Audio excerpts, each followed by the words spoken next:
Министерот за внатрешни работи Наке Чулев тврди дека поранешниот директор на РЕК Битола Васко Ковачевски заедно со потесното раководство направил злоупотреба на положбата и изнуда. Според Чулев тој поднел пријава и го известил обвинителството за овој случај. Со оглед дека одговорните лица во правното лице кое што го добило тендерот, односно било најповолен понудувач, ја одбило ова изнуда да отстапи дел од договорот, притисокот продолжил во насока при што од страна на директорот на РЕК Битола било побаран подкуп во износ од 250.000 евра согласно пријавата.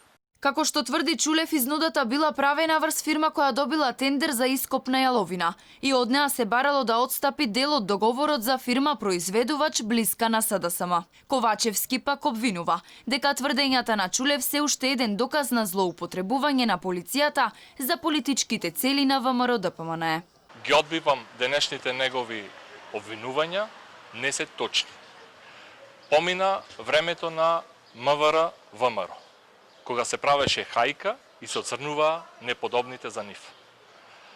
Кога веќе Наке Чулев сака да вара криминал, му препорачувам да се позанимава со времето на владењето на Христијан Мицковски како директор на АД Елем, сега ЕСМ, и да ги истражи тендерите за набавка на и увоз на електрична енергија по енормно високи цени и ангажманот на неговите пријатели за консултати како адвокати.